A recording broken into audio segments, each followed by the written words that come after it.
नमस्ते. कागद तालुक्याच्या राजकारणाबद्दल तुम्हाला काय वाटते? कागल तालुक्यामध्ये सध्याचं जे राजकारण आहे ते 3 नेते एक बाजूला झाले आणि 1 नेते एक बाजूला झाले.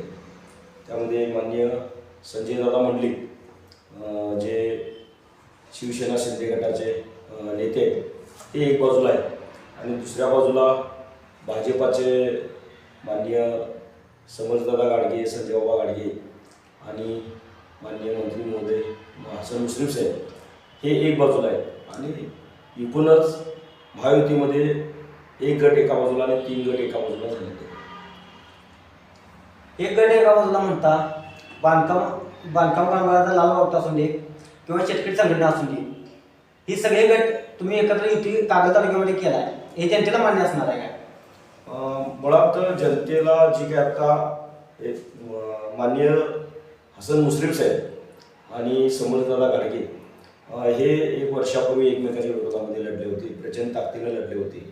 गेल्या 10 वर्षामधली या दोघांची जर भाषणं काढून बघितली तर दोन्ही नेत्यांनी एकमेकावर अतिशय खालच्या पातळीवर जाऊन टीका केलेली आहे आणि हे जर बघितलं तर मला वाटतं ही युती जनतेला मान्य नाही आणि मग ही युती हे 2 नेते एकत्र आल्यामुळे जनतेमध्ये प्रचंड मोठा असंतोष होता आणि या 3 नेत्यांच्या विरोधामध्ये कुणीतरी बंड करायला पाहिजे ही कागल तालुक्यातल्या जनतेची तशी मानसिकता होती आणि त्यामुळे संजय दादांनी जे बंड केलं त्या बंडामध्ये लाल बावटा असेल किंवा स्वाभिमानी शेतकरी संघटना असेल, राष्ट्रवादी कम्युनिस्ट पक्ष हे त्या बंडामध्ये सहभागी झाले आणि एकूणच आता आम्ही तालुकावर सगळ्या फिरताना बघतोय तर हे अनैसर्गिक जी युती झाली आहे त्याच्या विरोधामध्ये चळवळीतले 2 घटक संघटना आणि संजय दादा मंडलिक जे एकत्र आलेले आहेत त्याच्याबद्दल जनतेमध्ये फार मोठी सहानुभूती आहे आणि एक सहानुभूतीची लाट माननीय संजय दादा मंडलिक, राष्ट्रवादी कम्युनिस्ट पक्ष आणि स्वाभिमानी शेतकरी संघटना यांच्या बाजूने उभं राहताना आज आपल्याला दिसते, ती मतातून आपल्याला दिसेल.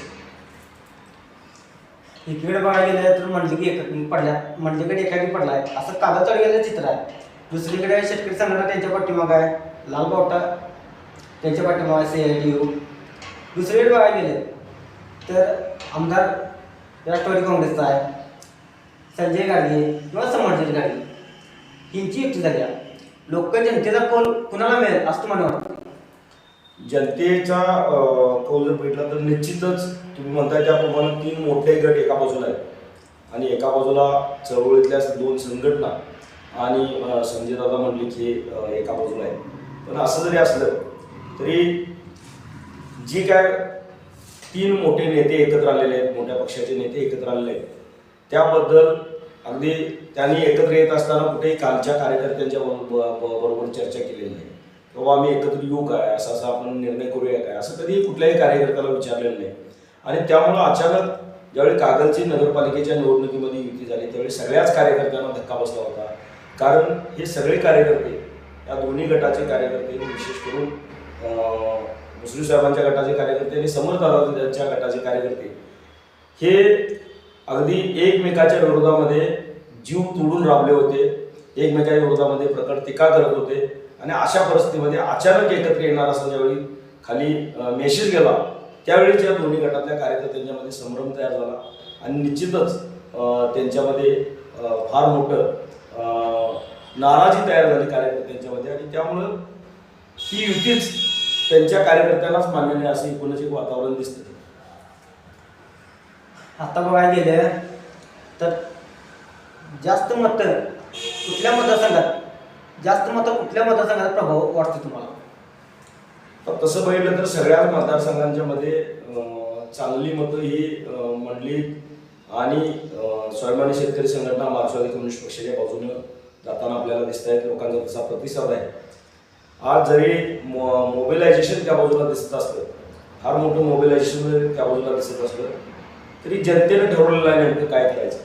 मला वाटतं हे उदाहरण आपल्याला माहिती असेल, सदाशिवराव मंडलिक साहेब एका बाजूला निवडणुकीसाठी उभा होते आणि त्याचवेळी कोल्हापूर जिल्ह्यातले सगळे नेते एका बाजूला उभे होते आणि त्यावेळी जी काही परिस्थिती तयार झाली होती त्यावेळी जनतेनं ती निवडणूक हातामध्ये घेतली होती आणि एकटे मंडलिक साहेब एका बाजूला होते. त्यांच्या सभेला फारशी माणसं जाताना आपल्याला दिसायची नाहीत, परंतु ज्यावेळी मतं पडलेल्या म्हणून बघितली आणि मंडलिक साहेबांचा विजय झालेला बघितला त्यावेळी तो सगळ्या कोल्हापूर जिल्ह्यातल्या नेत्यांना धक्कादायक असा तो विजय होता आणि तीच परिस्थिती या कागल तालुक्यामध्ये निर्माण झाली असं वाटतं. आता सिग्नली मतदारसंघाचा विचार केला तर सिग्नली मतदारसंघात कुणाचा पडदा जड वाटतं तुम्हाला?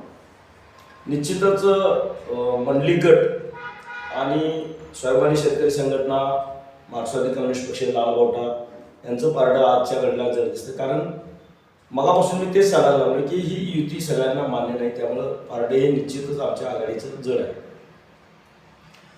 आता तुम्ही म्हणता ही ती मान्य नाही जनतेला, लोक मतदान करतील का? कारण हे तिन्ही गट एकत्र साईडला झाल्यात, प्रभावी गट आहे ते. आता तिन्ही गट एकत्र झाले, बरोबर आहे. या सिग्नली मतदारसंघाचा विकास झाला आहे. नाही, विकास झाला का एकदम महत्त्वाचा आणि चांगला प्रश्न तुम्ही विचारला. नेत्यांनी सांगितलेलं आहे की आम्ही हे सगळे नेते जे एकत्र आले होते विकासासाठी एकत्र आले असं त्यांनी प्रश्न विचारलेला आहे. आणि मग अशा परिस्थितीमध्ये मी त्याचं उत्तर द्यायची काही गरजच नाही, कारण त्याचं उत्तर नेत्यानेच दिलेलं आहे. कारण ते आज विकासासाठी एकत्र आलेले आहेत, म्हणजे याचं उत्तर त्यांनीच दिलेलं आहे की याच्यापूर्वी विकास झालेला आहे. सिग्नली मतदारसंघात कोणकोणत्या समस्या आहेत? सिग्नली मतदारसंघामध्ये प्रामुख्यानं जर बघितलं तर हा जो आता काय कागल मुरगुड रोड आहे, एवढं मोठं ट्रॅफिक आहे. आणि या ट्रॅफिकचा सगळ्यात मोठी जी काही समस्या आहे, ट्रॅफिकची समस्या आहे.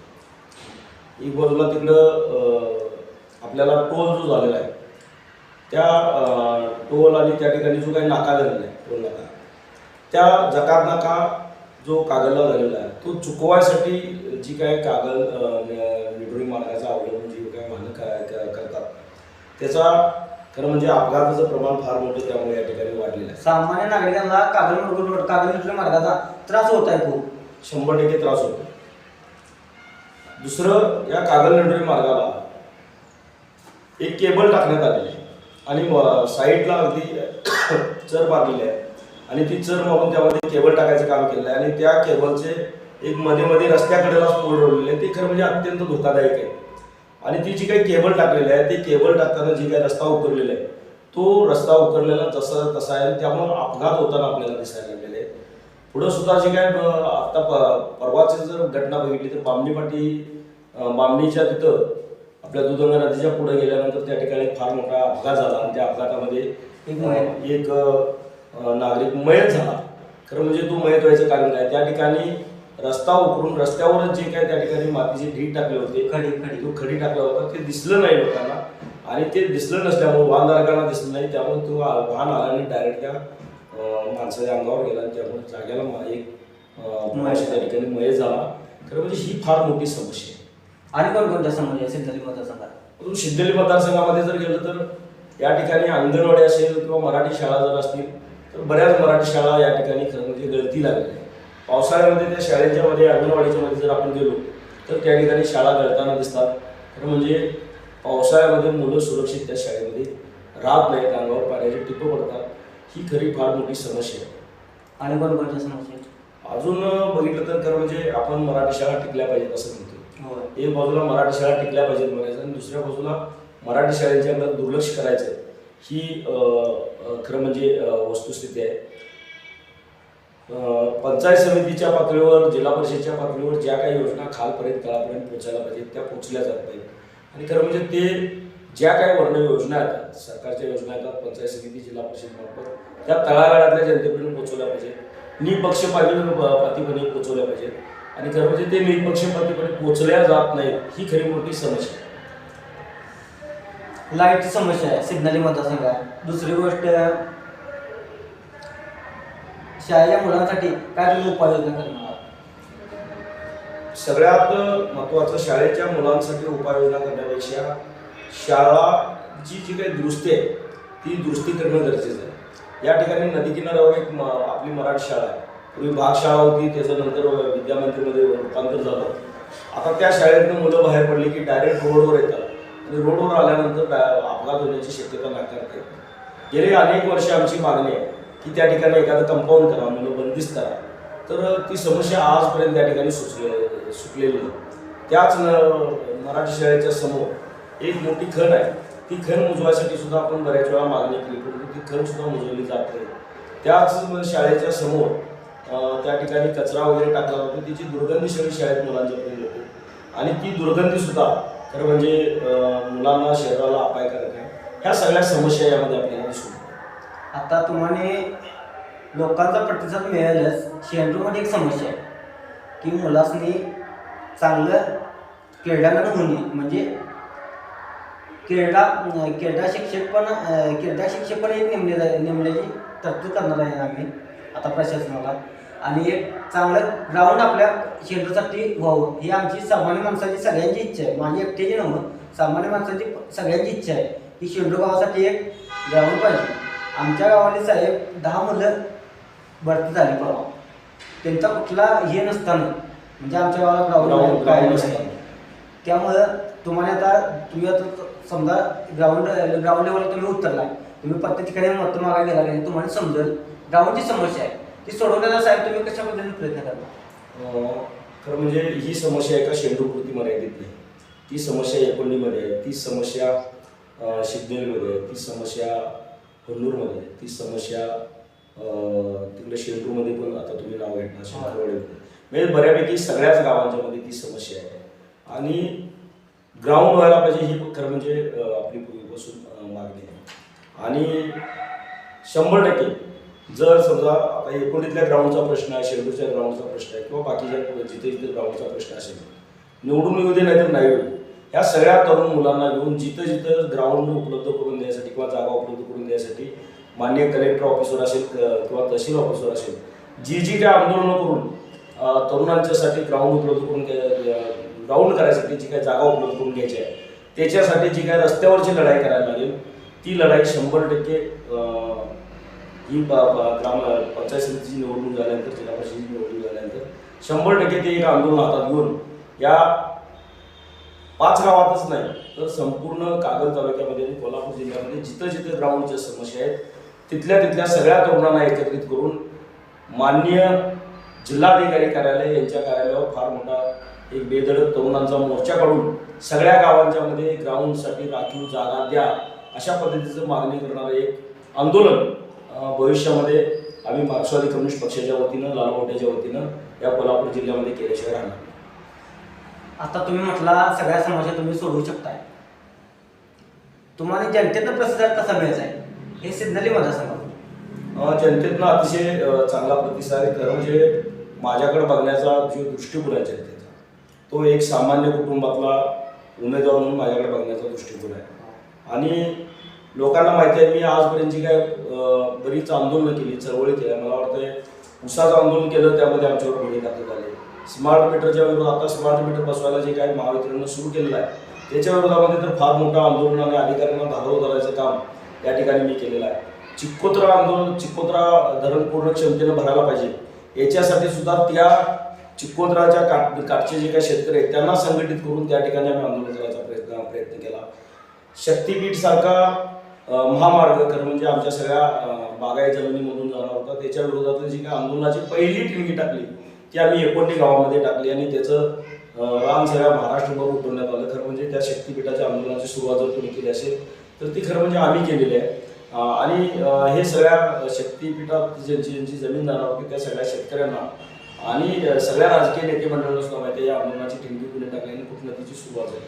तर शक्तीपीठाचं आंदोलन असेल, दूध दराच्या बाबतीचं आंदोलन असेल, उसाला दर मिळावा, शेतीमालाला हमी भाव मिळावा यासाठीचं आंदोलन असेल, आमच्या आशाताई गटपोर होतं की त्यांना मानधन मिळत नाही, मोबदला वेळेवर मिळत नाही त्याच्यासाठीचं आंदोलन असेल, आणि बांधकाम काम विशेष करून बांधकाम कामगारांच्या ज्या समस्या आहेत त्या समस्या संबंधातले जे काही आंदोलन असतील, मला वाटतं जी आंदोलन आमच्या जे प्रश्न आमच्या समोर दिसले त्या प्रश्नावर आवाज उठवायचं काम या ठिकाणी आम्ही केलेलं आहे. त्यातले बरेच प्रश्न आपण मार्गी सुद्धा लावलेले असं म्हणतात की वाव. आता तुम्ही म्हटला सगळे प्रश्न आम्ही सोडवू शकतो, जनतेकडे प्रतिसाद कसा आहे आपल्याला, किंवा या कोल्हापूर जिल्ह्यात आपल्या शेतात किती आता निवडून येऊ शकतील हा तुमचा अंदाज आहे? या ठिकाणी आम्ही कागद तालुक्यामध्ये दोन ठिकाणी आम्ही उमेदवार केलेले आहेत. त्यामध्ये माफे पंचायत समितीचा एक उमेदवार आहे आणि त्यांचे सानिका विक्रम खतकर या उमेदवार आहेत, चांगल्या शिकलेला उमेदवार आहेत. तिथे त्या ठिकाणी त्या उमेदवार दिलेले आहेत आणि शिकलेली पंचायत समितीमध्ये या ठिकाणी मी स्वतः आमच्या पत्नीला उभं केलेला आहे. प्रतिसाद अतिशय जनतेतनं चांगला मिळते, कारण जनतेला माहिती आहे ही माणसं आज मतं मागायला नाही हे जनतेलाच माहिती आहे. उलट आता गेल्यानंतर लोकच म्हणतात की कॉम्रेड शिवाजी मगदुम यांनी केलेलं जे काही काम आहे ते काम मतं मागायसाठी केलेलं होतं. ते 1997 पासून मी या चळवळीमध्ये काम करतोय. आज 2026 आहे, म्हणजे साधारण 29 वर्ष हे मी चळवळीमध्ये, आंदोलनामध्ये, रस्त्यावरच्या लढाया करण्यामध्ये घातलेले आहेत. त्यामध्ये बऱ्याच वेळा माझ्यावर गुन्हे दाखल झाले आणि गुन्हे दाखल झाल्यानंतर बऱ्याच केसेस सरकारने त्यामधल्या काढून घेतल्या. अजून काही केसेस आमच्या याच्यामध्ये कोर्टामध्ये सुरू आहेत. तर जनतेसाठी संघर्ष करणारा कार्यकर्ता अशी एक माझी ओळख असल्यामुळे, कोल्हापूर जिल्ह्यामध्ये ओळख असल्यामुळं निश्चितच मी आजपर्यंत जो काही 29 वर्ष संघर्ष केलेला त्याचं फळ ही या कागल शिवनेरी पंचायत समिती मतदारसंघातील जनता मला दिल्याशिवाय राहणार नाही. थँक्यू. धन्यवाद.